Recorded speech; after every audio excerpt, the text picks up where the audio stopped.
बिस्मिल्लाहिर्रहमानिर्रहीम अस्सलामुअलैकुम रहमतुल्लाहि वबरकातुहू। मैं हूं जैन, आप देख रहे हैं जैन कल्चर। उम्मीद करता हूं आप लोग खैरियत से होंगे। आज की जो हमारी वीडियोस में हम बात करते हैं जो अगर आप लोग इटली में अपने पेरेंट्स को बुलाना चाह रहे हैं तो आपने इटली से फैमिली वीज़ा जो कि नोलास्ता इशू जो है वो करवा लिया है। उसके बाद पाकिस्तान में क्या प्रोसेस है और कौन कौन से डॉक्यूमेंट्स चाहिए तो मुकम्मल इंशाल्लाह इस वीडियो में मैं आपको गाइड करूंगा। तो चलिए वीडियो को स्टार्ट करते हैं। सबसे पहले जो डॉक्यूमेंट्स रिक्वायर है उनकी बात करें तो आपको बर्थ सर्टिफिकेट जो कि इनवाइटिंग पर्सन का जो इटली में है उसका बर्थ सर्टिफिकेट चाहिए जिसमें पेरेंट्स भी शामिल हों। उसी के साथ साथ पेरेंट्स का जो है मैरिज रजिस्ट्रेशन सर्टिफिकेट चाहिए और फैमिली रजिस्ट्रेशन सर्टिफिकेट। ये दो डॉक्यूमेंट जो है इधर पेरेंट्स के चाहिए और एक बेटे का जो है बर्थ सर्टिफिकेट वो निकलवाएं। ये 3 डॉक्यूमेंट्स चाहिए। तो इन डॉक्यूमेंट्स को आपने जो कि तरीक़ाकार बाकी फैमिली वीज़ा का सेम है। आप लोगों को पता है कि इटली ने या पोस्टाइल जो है वो तो एक्सेप्ट किया नहीं, लीगलाइजेशन ही इसके लिए ज़रूरी है।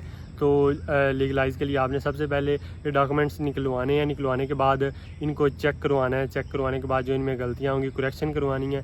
करवाने के बाद आपने इनको फ़ॉरेन ऑफिस करवाना है और फ़ॉरेन ऑफिस करवाने के बाद इटालियन ट्रांसलेशन करवा लेनी है इन डॉक्यूमेंट्स की आपने। और उसके बाद इटालियन ट्रांसलेशन करवाने के बाद इन डॉक्यूमेंट्स को आपने लीगलाइज़ करवाना है। तो उसी के साथ साथ जो 2 डॉक्यूमेंट्स और हैं वो एक एफिडेविट लगेगा। उसके बाद डिपेंडेंसी आपने शो करवानी है। एफिडेविट किस तरह? एफिडेविट जो है जो इटली से पाकिस्तान में जो आपके पेरेंट्स हैं वो चाहे जो जा रहे हैं आपके वालिद हैं या वालदा हैं जो भी हैं वो एफिडेविट देंगी कि मैं एफिडेविट देती हूँ कि मैं फुली डिपेंडेंट हूँ। डिपेंडेंसी शो करवानी है कि डिपेंडेंट हूँ मैं, जो इटली में मेरा बेटा होता है या बेटी है उस पर मैं डिपेंड करती हूँ। वो मेरे पाकिस्तान में अखराजात जो है वो उठाता है, वो खर्चा जो है मेरा पाकिस्तान में वो चला रहा है। तो मैं इटली में उसके पास जाना चाह रही हूँ तो डिपेंडेंट है, मैं उस पर फुली डिपेंडेंट हूँ। तो उसी के साथ साथ जो पाकिस्तान में उनके बेटे या बेटियां और रह रही हैं जो इटली में लड़का है उसके भाई हैं जो पाकिस्तान में या बहनें हैं, ठीक है, उनकी तरफ से भी बहन भाइयों की तरफ से एफिडेविट होगा कि हम एफिडेविट दे रहे हैं कि जो हमारी वालदा है या वालिद हैं या दोनों अगर जा रहे हैं हमारे पेरेंट्स हैं कि ये हमारे जो इटली में भाई होता है या बहन होती है उस पर फुली डिपेंडेंट है कि ये पाकिस्तान में रह रही हैं लेकिन अखराजात जो है वो इटली वाला भाई जो है वही इनके उठा रहा है। तो ये उन्हीं के पास जाना चाह रही हैं, हमें कोई एतराज़ नहीं है, उनके पास चली जाएँ और ये फुली डिपेंडेंट करती हैं, फुली डिपेंड है उन पर।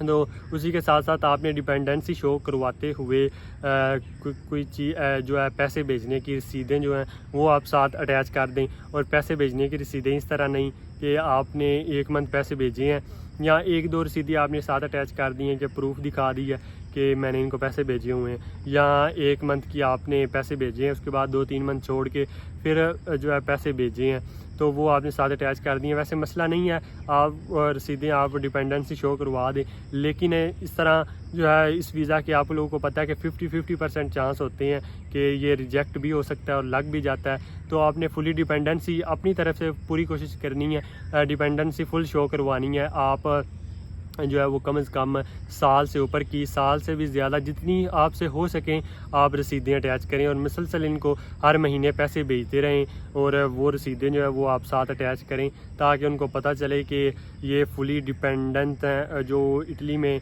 इनका बेटा रह रहा है उसी पर डिपेंड करते हैं, ये वो ही इनके खर्चात जो उठा रहा है। वो देखें रसीदें कि हर महीने उसने पैसे भेजे हुए हैं और काफ़ी ज़्यादा वो रसीदें हों तो आपके जो है वो कुछ चांस होंगे वीज़ा लग जाने के। डिपेंडेंसी आप जितनी शो करवाएंगे उतने ज़्यादा चांस होंगे वीज़ा लग जाने के, क्योंकि आप लोगों को पता है 50% चांस होते हैं। जिस तरह दूसरा फैमिली वीज़ा में आप अपने अगर बीवी बच्चों को बुला रहे हैं तो वो तो ज़ाहिर सी बात है आप पे ही डिपेंड करते हैं, उसमें डिपेंडेंसी शो करवाने की ज़रूरत नहीं है, वो आप पर ही डिपेंड करते हैं तो वो उसके चांस होते हैं 99% है, वो तो लगता ही लगता है। लेकिन ये जो है पेरेंट्स का है ये 50% चांस होते हैं, रिजेक्ट भी हो सकता है क्योंकि वो इसीलिए रिजेक्ट करते हैं, रिजेक्शन जो लगाते हैं यही कि जो पाकिस्तान में इनके औलाद रह रही है, भाई हैं या बहन है, वो इनका अखराजात क्यों नहीं उठा सकते, जो इटली में रह रहा है वही क्यों उठाए इनके अखराजात।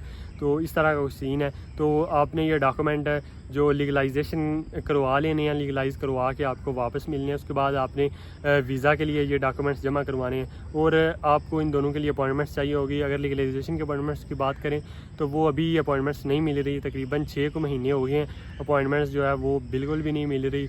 लोगों के जो वीज़ा एक्सपायर हो रहे हैं लेकिन अपॉइंटमेंट्स का कोई बंदोबस्त नहीं हो रहा। उसी के साथ साथ जो वीज़ा अपॉइंटमेंट है वो मिल रही हैं, लेकिन अगर आपने लीगलाइज अपने डॉक्यूमेंट करवा लिए होंगे तो उसके बाद आपको वीज़ा अपॉइंटमेंट चाहिए। पहले लीगलाइजेशन की चाहिए, उसके बाद वीज़ा अपॉइंटमेंट चाहिए, 2 अपॉइंटमेंट आपको चाहिए।